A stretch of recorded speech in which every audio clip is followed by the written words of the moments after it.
एक समय एक राजा था, काशी नरेश वीर देव सिंह बघेल। वो राजा लोग वही बनते हैं जैसा आपको बताया था, ये पुण्यकर्मी प्राणी होते हैं और इनमें भगवान की चाह बराबर रहती है। और ये साधु संत मंदिर आदि में गुरुद्वारों में ये जाते ही रहते हैं, इनके बस की बात नहीं। और धार्मिक अनुष्ठान भी अपने गुरुओं के माध्यम से करवाते हैं। तो ये गुरु कैसे थे? एक बार राजा वीर सिंह जी ने, काशी नरेश ने प्रतिवर्ष की तरह अपना एक धार्मिक अनुष्ठान करवा रखा था। उनके महल से अपने रेजिडेंस उस बाग में था। उस बाग के एक कोने में अलग से एक सत्संग स्थल बना रखा था। वहाँ पर वो प्रतिवर्ष महीने में या 6 महीने में जैसा भी वो अपने अनुष्ठान कराता रहता था। तो क्या करते थे, ये नकली संत जाते थे, उनको खाने पीने की सारी सुविधा को उपलब्ध करवा देता था राजा, और चलते समय उन्हें 5-5 सोने की मोहरें दे देता था। वो उस लालच में वहाँ गणेश ले जाया करते हैं सभी पंथों के। एक बार ऐसा ही अनुष्ठान हो रहा था, कबीर परमेश्वर जी भी पहुँच गए। अन्य संत थे, वो कोई लाल कपड़े पहन रहा, कोई दाढ़ी मूछ मुंडा रहा, या कति बड़ी बड़ी दाढ़ी अलग से सिंगर के बैठा, कंठी माला गणी पैर के। परमात्मा अपने सिंपल वाणी में जैसा भी वो उत्तर प्रदेश का, उसमें धोती कुर्ता टोपी हुआ करती थी, इसमें और दाढ़ी बड़ी हुई, जाके उन्हीं में बैठ गए। सत्संग हो रहा था। उनमें से किसी ने बताया कि ये कबीर जो है ये भी सत्संग करता है। तो उन्होंने कहा, संतों ने जो बैठे थे, एक मंच पर श्रोता अलग थे और एक स्टेज पर वक्ता बैठे थे संत। परमात्मा नीचे बैठे थे श्रोताओं में। अब किसी ने कहा कि ये कबीर भी सुना है, बहुत अच्छा सत्संग करता है। तो उनका जो हेड था, राजा का जो निजी संत था, गुरु था, उसने कहा, आओ भगत जी आप भी सुना दो खड़े होकर वहीं पर, क्योंकि वहाँ भेदभाव बहुत होता है। संत तो जो गद्दी पर बैठे वो तो बड़े अपने आप को सुपीरियर समझते हैं, और परमात्मा एक सिंपल वेशभूषा में थे। उन्होंने उनको एक भक्त जानकर कहा कि आप कुछ सुना दो। परमात्मा ने कहा कि आपने सब कुछ सुना ही दिया, अब मैं क्या सुनाऊँ? अब सूर्य को दीपक क्या दिखाऊं? फिर भी कहने लगे, नहीं नहीं कुछ तो सुनाओ, कुछ तो सुनाओ। सुना आप बहुत कुछ सुनाते हो, बहुत सत्संग करते हो। परमात्मा बोले, तुम मेरे सत्संग को सुन नहीं सकोगे। कि नहीं नहीं ऐसी कोई बात नहीं, आप सुनाओ सुनाओ। अब वो तो महिमा गाँव थे विष्णु जी की, सर्वेश्वर महेश्वर सर्वशक्तिमान परमेश्वर है, ये है। अब परमात्मा ने कहा कि मेरे एक प्रश्न का उत्तर दे दो। कौन ब्रह्मा का पिता है, कौन विष्णु की माँ, शंकर का दादा कौन है, हमको देव बताए। अब सारे कूद के पड़े, ये क्या बात कही, इनका कोई माता पिता नहीं, सर्वेश्वर है महेश्वर है सर्वज्ञ है, ये तो अजन्मा है, सारी सृष्टि के पालनहार है। परमात्मा ने उनकी सारी जो है ना शंकाओं का समाधान किया, बताया कि देवी भागवत 3रे स्कंद में ऐसे ऐसे लिखा है। विष्णु जी स्वयं स्वीकार करते हैं, ये देखिएगा कि हमारा तो जन्म और मृत्यु होता है, हम अविनाशी नहीं है। ये देखिएगा श्रीमद् देवी भागवत, गीता प्रेस गोरखपुर से प्रकाशित, संपादक हनुमान प्रसाद पोदार चिमनलाल गोस्वामी। ये गीता प्रेस गोरखपुर से प्रकाशित है। ये भी दिखा देते, कंसेप्ट क्लियर कर दें। 123 पृष्ठ पे ये 3रा स्कंद। और यहाँ विष्णु भगवान अपनी माता दुर्गा की प्रशंसा कर रहे हैं, महिमा कर रहे हैं, स्तुति। तुम शुद्ध स्वरूपा हो, ये सारा संसार तुम इसे उद्भासित हो रहा है। मैं ब्रह्मा और शंकर, विष्णु ब्रह्मा और शंकर, हम सभी तुम्हारी कृपा से विद्यमान है। हमारा आविर्भाव माने जन्म, तिरोभाव माने मृत्यु हुआ करता है। केवल तुम ही नित्य हो, जगत जननी हो, प्रकृति और सनातनी देवी हो। अब भगवान शंकर बोले, देवी यदि महाभाग विष्णु तुम्हीं से प्रकट हुए हैं तो उनके बाद उत्पन्न होने वाले ब्रह्मा भी आपके ही बालक हुए, फिर मैं तमोगुणी लीला करने वाला शंकर का तुम्हारी संतान नहीं हुआ, अर्थात मुझे भी उत्पन्न करने वाली तुम ही हो। शिवे संपूर्ण संसार की सृष्टि करने में तुम बड़ी चतुर हो। इस संसार की सृष्टि सतिथि और संहार में तुम्हारे गुण सदा समर्थ हैं। उन्हीं तीनों गुणों से उत्पन्न हम ब्रह्मा विष्णु एवं शंकर नियमानुसार कार्य में तत्पर रहते हैं। परमेश्वर ने कहा कि तुम झूठ बोल रहे हो, ब्रह्मा विष्णु महेश अजरो अमर नहीं है, इनका नाश होता है, जन्म मृत्यु होती है, इनके माता पिता है। ये ब्रह्म काल रूपी ब्रह्म ये इनका पिता है और दुर्गा इनकी माता है। और भी काफ़ी बताए मालिक ने प्रमाण दिए, पर वो चंगरगे जो सामने श्रोता बैठे उनकी बेइज्जती होगी। इनको भगवान नहीं चाहिए, इन्हें तो अपनी मान बढ़ाई चाहिए। इन श्रोता भाड़ में जाओ, इनकी इज्जत बनी रहे, इनकी रोजी रोटी बनी रहे। श्रोता बैठे उनकी बेइज्जती होगी, इनको भगवान नहीं चाहिए, इन्हें तो अपनी मान बढ़ाई चाहिए। इन श्रोता भाड़ में जाओ, इनकी इज्जत बनी रहे, इनकी रोजी रोटी बनी रहे। और परमात्मा कहते हैं जब ये संत बन गए, संत भक्ति भगवान के लिए ये घर बार त्याग कर या कोई विशेष क्रिया करके ये भगवान की तरफ अग्रसर हुए हैं और ये संत बन गए, औरों को मार्गदर्शन कर रहे हैं, स्वयं ज्ञान नहीं। और इनको ये सच्चा ज्ञान मिल जाता है संतों को, तो ये अगर ये अच्छी आत्मा हैं तो इन्हें स्वीकार करना चाहिए। लेकिन ये तभी से आग लगी हुई आज तक, ये मरना मंजूर है, इन्हें ये स्वीकार नहीं कर सकते। परमात्मा की वाणी है कि राज्य तजना सहज है, सहज त्रिया का नेह, और मान बढ़ाई ईर्षा दुर्लभ तजना ये। और इनके तजे बिना भगवान के निकट भी नहीं आ सकता। तो सभी चिंगर गए, तने बड़ी बात कही, तू कैसा नास्तिक आ गया है, हिंदू धर्म का तो जो बेइज्जती करता है, हमारे देवताओं के बारे में गलत बोलता है। चिंगर गए। उनमें से एक व्यक्ति गया, संत राजा के पास पहुंचा, राजा से और नमक मिर्च लगा के कहा कि कबीर नाम का कोई व्यक्ति है, हमारे हिंदू धर्म की बेइज्जती करता है, विष्णु जी को नासवान बताता है, हमारी तो नाक काटती। राजन परमात्मा उधर वार्ता कर रहे थे उनसे, इतने में राजा ने एक पुलिस वाला भेजा लाठी लेकर, अब जाओ कबीर को बुला कर ला। राजा घर पर बैठा है और सांग करवा रहा है बाग में, हुआ उड़ा सत्संग कर, राजा का क्या लाभ हुआ उसको, कहते बैठे सत्संग सुने तो कुछ लाभ हो। ये ऐसे ड्रामेबाजी हो जाती, ये अभिमान, ये अहम होता है इनमें, हमारी बेइज्जती हो जाएगी सत्संग में जाकर बैठांगे तो। लेकिन पुण्यात्मा ऐसा नहीं करते। तो राजा ने सिपाही भेजा छड़ीदार के ला उसको बुला के। अब छड़ीदार ने यानी उस सैनिक ने कहा जाके कि चलो तुमको राजा बुलाते हैं, तो क्या बकवास कर रहा है। अब परमेश्वर ने कहा कि भाई मैं एक नागरिक हूं, स्वतंत्र है, और मुझे तेरे राजा से कुछ लेना देना नहीं है। अगर तेरे राजा को गरज है तो मेरे पास आ जाएगा, और मैं नहीं जाता वहां।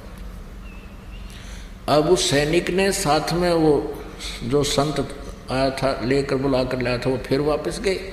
राजा से कहा कि राजन वो तो न्यू कहा है, मैं ठेंगे पर रखता हूँ ऐसे राजाओं को, मुझे जरूरत नहीं ऐसे राजाओं की, उसको जो गरज पड़े तो आ जा। अब राजा ने यह बात कोई कह दे उसका, वो तो फिर अपनी बेइज्जती मान लेता है, और अभिमान बहुत होता है राजा में। 10-20 सैनिक लेकर चला राजा स्वयं। अब परमात्मा कहते हैं सो छल छिद्र मैं करूं अपने जन के काज। जब वो राजा वीर देव सिंह बघेल रह गया 100 फुट की दूरी पर, 100-125 फुट की दूरी पर, तब परमात्मा ने अपना आसन जमीन से 1.5 फुट ऊपर कर लिया। हवा में 1.5 फुट ऊपर हवा में बैठे, नीचे कुछ नहीं, जमीन से 1.5 फुट ऊपर उठ गए। केवल राजा को दृष्टिगोचर हो रहे हैं, अन्य को नहीं। अब कितना अंडी पाक रहे हो भगवान के सामने, फिर के ब्यों थे इन राजाओं का। 1 मिनट में इनकी मुर्गी बना दे संत जो चाहत है। तो वो डर गया, उसने देखा ये तो वह परम संत है, जमीन से ऊपर नीचे कुछ भी नहीं। गया तथा उनको सोटे मारन और हाथ जोड़ कर करबद्ध खड़ा हो गया, हे परवरदिगार आपका क्या विवाद है। परमात्मा बोले कि विवाद इनका और मेरा है, आप किस लिए आ गए यहाँ पर। अब कोई जवाब नहीं, घबरा गया कि क्योंकि इतनी चमत्कार देखकर कलजा पाट जाए आदमी का। राजा बोला मेरी गलती होगी, इन्होंने बुलाया मुझे। तो परमात्मा बोले ये अज्ञानी बैठे हैं, इनको ज्ञान नहीं है। परमात्मा ने 1 घंटा खड़ा होकर सत्संग करा के सारी हर पहलू पर विचार दिया, तू कौन कहाँ से आया है, परमात्मा की भक्ति बिना तुम्हारा क्या होगा, राज्य पद तभी तक रहेगा जब तो तुम्हारे पुण्य हैं, पुण्य क्षीण होने के बाद फिर राजा रसब हो। अब वो पुण्यात्मा थी और कुछ मालिक ने दया कर दी उसके ऊपर, अग्रम वग्रम खत्म कर दी उसकी। हाथ जोड़ के कबीर परमेश्वर को अपने महल में ले गया कि मेरे साथ चलो परवरदिगार। परमात्मा बोले अपने गुरु को भी साथ ले ले जब चलूँगा। अच्छा जी, सबको विदा करवा दिया, उनको जो दक्षिणा दिवानी थी दे दी जाओ, वो तो लालची आ रहे थे, भोजन भंडारा करा दिया उसके गुरु को, और साथ में परमेश्वर दोनों राजा के महल में गए। अब परमात्मा कहते अब सुनो मेरा इसका क्या विवाद था, निकाल तेरी सारी पोथियों को। और राजा के सामने बैठा है और अगर तू झूठ बोलेगा तो फिर देखना। राजा बोला इसका बक्कल तुरवा दूँ जब झूठ बोलेगा तो। अब परमात्मा बताने लगे खोल शिव पुराण को, रुद्र संहिता अध्याय 5 और से 9 तक पढ़, उसके अंदर क्या लिखा है। काल रूपी ब्रह्म और दुर्गा के योग से विष्णु की उत्पत्ति हुई। वो ब्राह्मण कहता हाँ ऐसा ही लिखा है, वो पढ़ा संस्कृत। अब उस ब्राह्मण का भी उद्धार हो गया, राजा का भी उद्धार हो गया, दोनों ने परमात्मा से उपदेश लिया। अब ठीक है, नाम ले लिया, भक्ति करते हैं। परमात्मा ने प्रथम मंत्र दे दिया राजा को और फिर कहा कि फिर आऊँगा, फिर कभी तुम्हें सतनाम दूंगा। अब राजा लोग ठीक है कुछ दिन भक्ति करता रहा, फिर अपना राजकाज में करता रहा, और नियम बता रखे थे जीव हिंसा नहीं करना। अब कुछ दिनों के बाद मंत्रियों ने श्रृंगार लिया राजा के, चलो राजा शिकार करने चलते हैं। ब्राह्मण उनके गुरु लोग भी कहा करते थे कि अक्षत्रिय यदि शिकार नहीं करेगा तो वो भूजदल बन जाता है। ये दूने क्रम फुड़वाने उनके।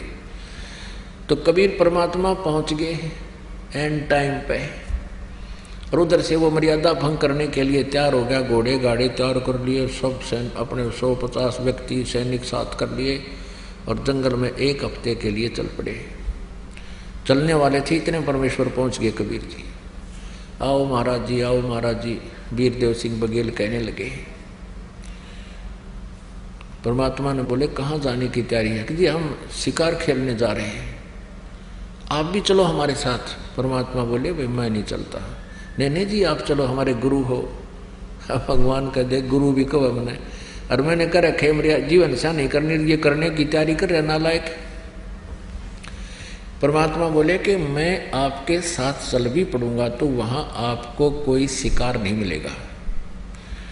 अब वो समझे कि परमात्मा के कोड वर्डों को। वीरदेव सिंह बघेल कहने का नहीं जी ऐसे जंगल में जाएंगे वहां पर बहुत से शिकार हैं। परमात्मा बोले यू नो ऐसे नहीं मानेगा। अच्छा भाई चलो। मालिक के लिए भी हाथी का तैयारी करवा दी, उसके ऊपर बैठा दिए। पहुंच गए वहां जंगल में, शाम तक पहुंचे, सुबह की तैयारी की शिकार के लिए।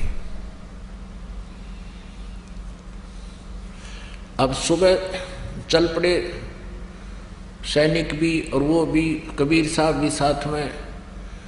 इतनी दूर चले गए जंगल में जहाँ कोई पानी का स्रोत नहीं था, जल का स्रोत नहीं था, और जो भोजन भंडारा था वो दूर छोड़ आए थे। वह कम से कम 30 किलोमीटर जंगल में चले गए शिकार करते करते।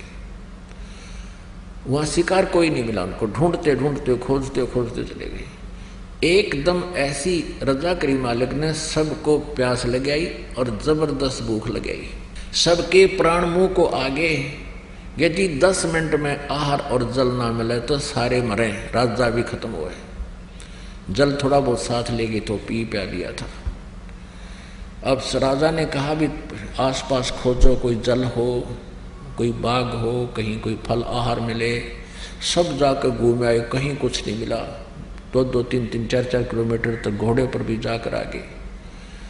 अब सब चिंतित हुए, बहुत बुरा बनेगा, अब क्या होगा। परमात्मा ने कहा कि चिंता ना करो, ये ऊपर पहाड़ी नजर आती है ना, वहां देख कर आओ। अब राजा और साथ में 1-2 मंत्री और थे, वो कहने लगे नहीं नहीं, वहां क्या मिलेगा, जब समतल क्षेत्र में नहीं मिला, पहाड़ पर क्या हो सकता है महाराज। परमात्मा चुप हो गए। एक और समझदार सा मंत्री था, वो कहने लगा भाई संत जो बात कहा करें कुछ गौर करनी चाहिए। तो उनके कहीं पाछा कर 2-3 जने गए, उस पहाड़ पर घूमते घूमते ऊपर जाकर क्या देखा, इतना सुंदर जल, बिल्कुल अमृत भरा पड़ा एक सरोवर, मतलब छोटा सा तालाब तलैया, और उसके चारों तरफ बाग, सुंदर ये सेब, संतरे, आम, बहुत सुंदर लदपद हो रहा। उन्होंने आवाज लगाई कि आ जाओ आ जाओ, बहुत सुंदर स्थान है, जल भी है, आहार भी है। अब सभी पहुंच गए ऊपर, देखा सचमुच यहाँ तो एक अलग से दुनिया है, अलग से परमात्मा कुदरत का खेल देखो भाई, ये कह रहे सब ने जल पिया, फल आहार किया। वहाँ से प्रस्थान करने लगे तो सभी ने फल तोड़ के अरब अपने जेबों में ठोक लिया, चल पड़े। अब घोड़े पर बैठा रखे थे, हाथी तो पीछे छोड़ रखा था। अब घोड़े पर बैठा लिया कबीर परमेश्वर जी को, और राजा भी उसी पर बैठ लिया। अब राजा ने घोड़े को तो थोड़ा सा चल पड़ा ना काफिला वहां से, बाग से। राजा ने देखा, हे भगवान तेरी कैसी कुदरत, ऐसे पहाड़ के ऊपर, और जल कहाँ से आया ये बाग कैसे यहाँ लगा। अब पीछे मुड़कर घोड़ा मोड़कर देखा, वहां तक धूल उड़, कुछ भी कोई नहीं, नरे पत्थर पड़े। अब राजा की आंख फट गई कि हे भगवान, हे गुरुदेव, वो कहाँ गया बाग। परमात्मा बोले बेटा जहां से आया था वहां गया, ये हमारे सतलोक से आया था। अब इसने सौंपना नहीं कह सकते, क्यों गोज भरी फलों की सबकी थैला में रखा राजा ने भी। अब वापस आ गए, कोई शिकार नहीं मिला अगले दिन भी। परमात्मा ने कहा घर चलो, इन बकवादों से कुछ नहीं हासिल होगा। पैर पकड़ लिए, राजा बोला जी आज के बाद कति जीव हिंसा नहीं करूंगा। प्रभु कहने लगे मैं इसलिए आया था ना, तुम सारे मरो यहाँ पर, तुम्हारा अंत था, तेरी एक्सटेंशन की है मैंने। और तो पक्की जचगी सब कहकर 20 किलोमीटर थे, कुछ भी नहीं था, सारे मराओ कति 10 मिनट में जल और आहार ना मिलता था।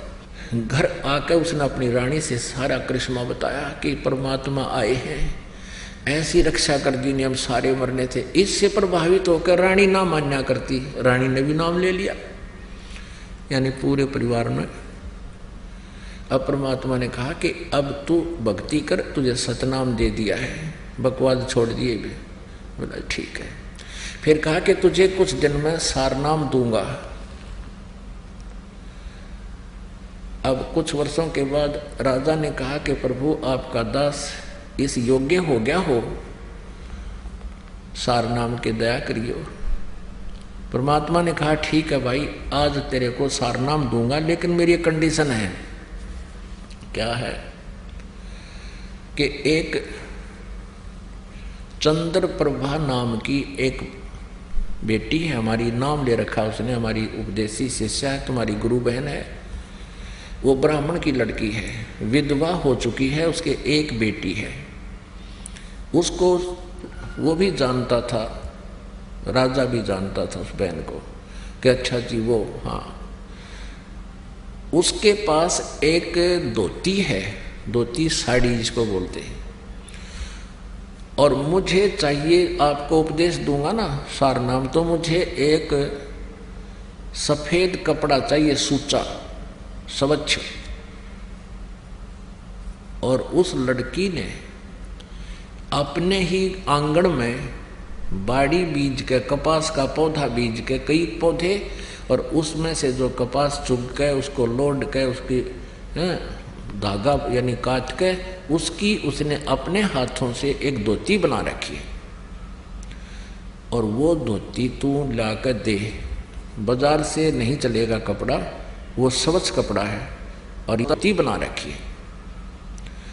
और वो धोती तू लाकर दे, बाजार से नहीं चलेगा कपड़ा, वो स्वच्छ कपड़ा है और ये सार नाम देना है। ये तो एक लीला थी मालिक की, वैसे सार नाम में इसकी आवश्यकता नहीं थी।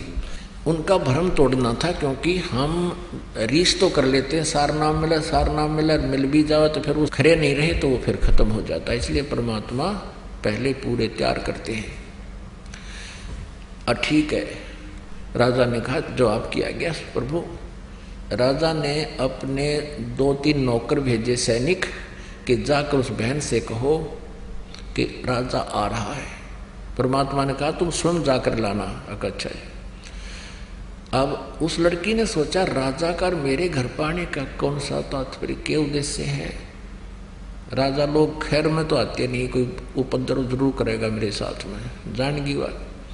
फिर भी हिम्मत सी करके आना ही था उसने, तो उसके लिए एक अलग से बढ़िया कपड़ा बिछा करके आसन लगाया और दूध गर्म कर लिया। राजा जब पहुंचा उसको बैठने को प्रार्थना की, राजा बैठ गया। तब उस राजा ने कहा बहन मैं आज आपके पास एक विशेष वस्तु मांगन आया हूं, बहन तू नाटिए मत ना। वो कहने लगी आप राजा हो, हम आपकी प्रजा है, आपका सब वस्तुओं पर अधिकार होता है राजा का, तो आज्ञा करो।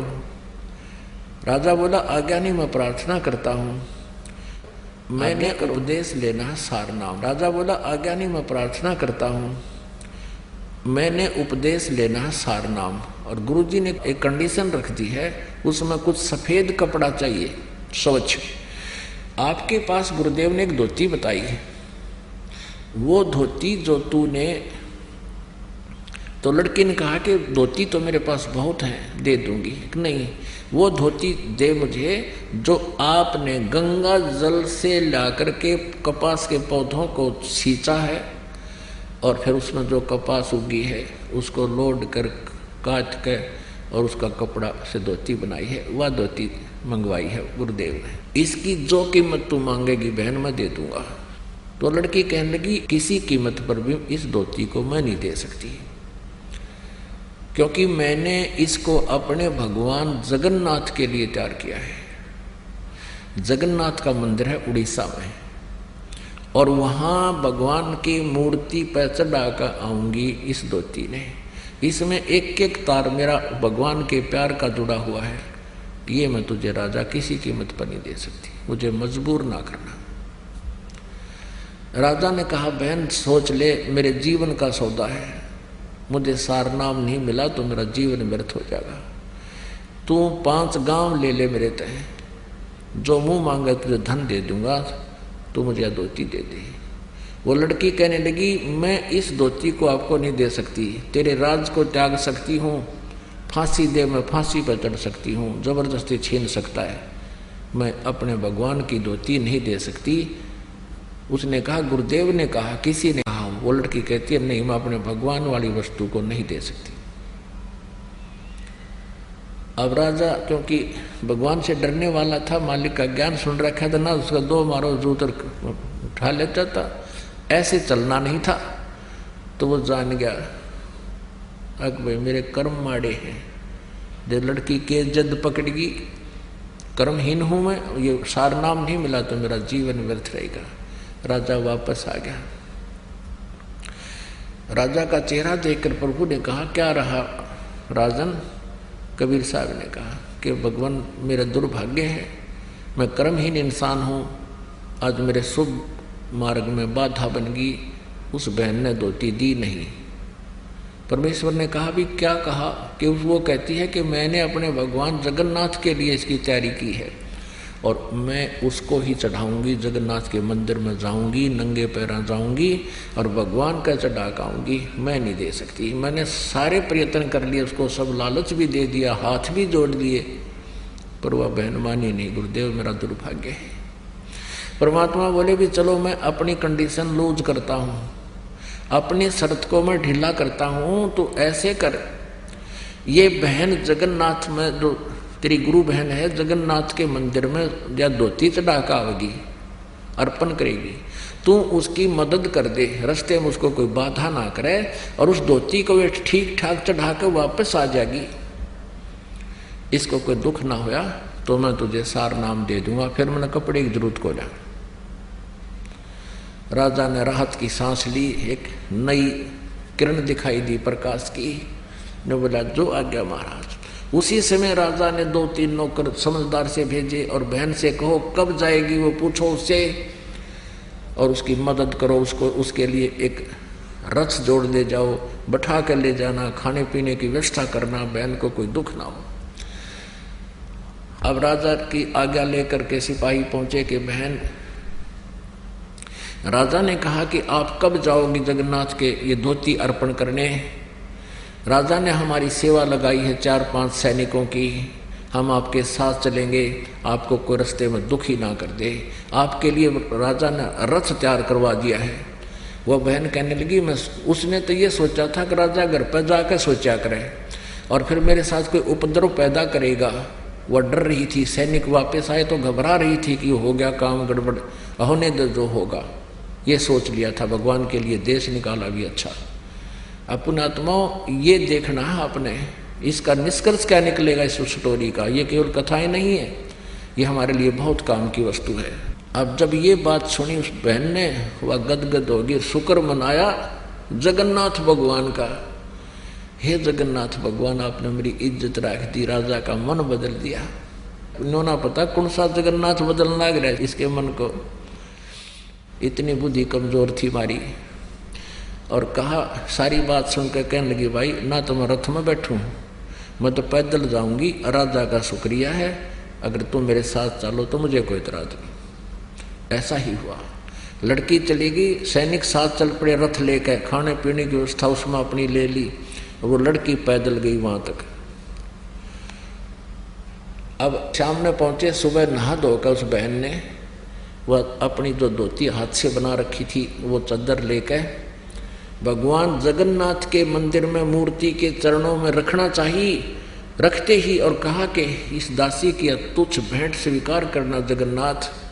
वो धोती वहाँ से उठी और उस जगन्नाथ के मंदिर के प्रांगण में जाकर पड़ी और आकाशवाणी हुई कि नालायक, जगन्नाथ तो काशी में बैठा है, वो कबीर परमात्मा इज जगन्नाथ, तो किस धक्के खाना गई। कलेजा फट गया उस लड़की का, रोआ बुरी तरह।